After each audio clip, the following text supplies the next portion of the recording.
कल देश में छठे चरण का चुनाव होगा। बंगाल की 8 लोकसभा सीटों पर भी कल वोटिंग होगी, लेकिन सबकी नजर नंदीग्राम पर है।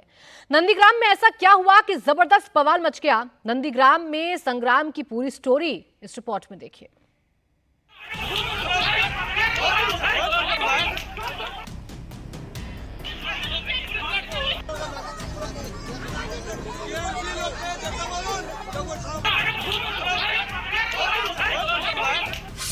छठे चरण की वोटिंग से पहले नंदीग्राम में तनाव क्यों है? चुनाव के दौरान बंगाल में बार बार हिंसा क्यों हो जाती है? क्या बंगाल में चुनाव वर्चस्व की लड़ाई बन गई है? वोटिंग के ठीक एक दिन पहले नंदीग्राम हॉट सीट क्यों बना हुआ है?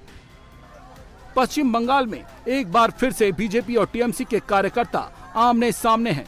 दोनों के बीच झड़प हुई, जिसके बाद बंगाल का नंदीग्राम सुलग उठा। अब जरा इस तस्वीर के पीछे की कहानी क्या है, वो भी जान लेते हैं। 22 मई की रात 2 बजे नंदीग्राम के सोनचूरा में टीएमसी और बीजेपी कार्यकर्ताओं में झड़प हुई। बीजेपी का आरोप है कि टीएमसी के लोगों ने धारदार हथियारों के साथ बीजेपी कार्यकर्ताओं के घर पर हमला किया, जिसमें बीजेपी की एक महिला कार्यकर्ता रतिबाला आडी की मौत हो गई। इसके साथ बीजेपी के 7 कार्यकर्ता घायल भी हो गए।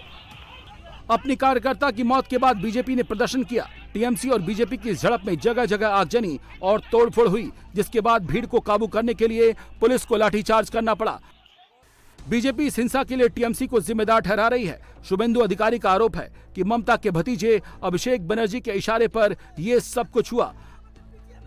মমতা ব্যানার্জির ভাইপোর উস্কানিতে খুন হয়েছে। উনি গতকাল বলে গেছিলেন সোনাচূড়া গোকুলনগর 80টি বুথে অনেকে ধমকাচ্ছেন, আমি তাদের সতর্ক করতে এসেছি, ফল ভালো হবে না। ভাইপোর উস্কানিত হচ্ছে। এফআইআরে আমরা और परिवार और नाम दिए। बंगाल में 25 मई को 8 लोकसभा सीटों पर वोटिंग होनी है। इन 8 सीटों में तमलुक लोकसभा सीट भी है। नंदीग्राम विधानसभा सीट तमलुक लोकसभा सीट के अंदर ही आती है। यहां से शुभेंदु अधिकारी सांसद रह चुके हैं और अभी वो विधायक हैं। लेकिन वोटिंग से ठीक पहले इस हंगामे से बीजेपी और टीएमसी के बीच जुबानी जंग तेज हो गई है। दोनों का लड़ाई में जानबूझ के तृणमूल कांग्रेस को ये रचित कर दिया गया, एक षड्यंत्र रचना किया है कि जहां तृणमूल को नाम दे दे, क्योंकि उनको मालूम है अगर निष्पक्ष मतदान होगा तो वो मतदान में कभी भी बीजेपी फिर से चुनाव जीत नहीं पाएंगे।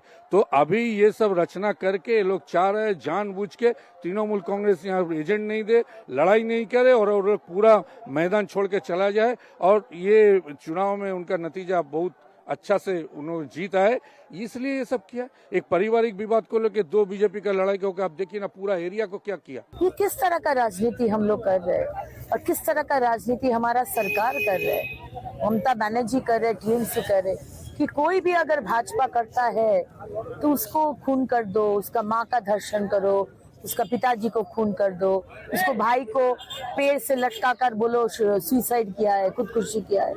पता नहीं है क्या राजनीति ममता बनर्जी कौन सा राजनीति करने में उतरी है। इसका जवाब बंगाल के लोग देगा, बहुत जल्दी देगा।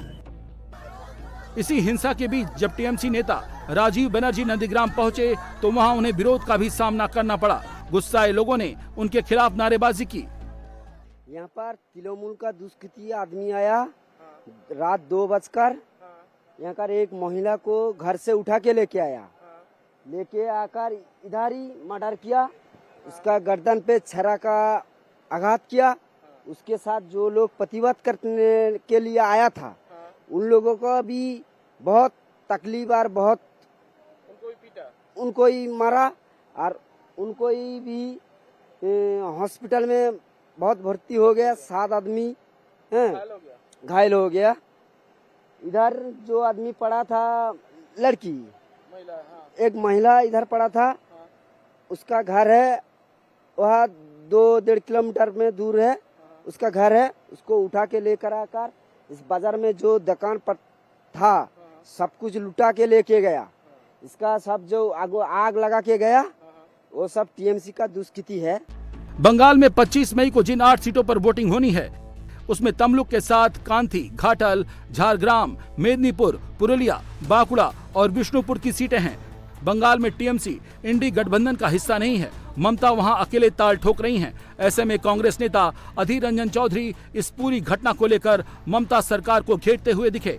बंगाल में कानून की हालत ऐसा बुरी कानून की हालत आज से नहीं, कई सालों से, जिस दिन से सत्तारूढ़ पार्टी में तृणमूल शामिल हुई, काबिज में आए, बंगाल की सत्ता तृणमूल पार्टी के काबिज में आए, तब से ये लगातार जारी है।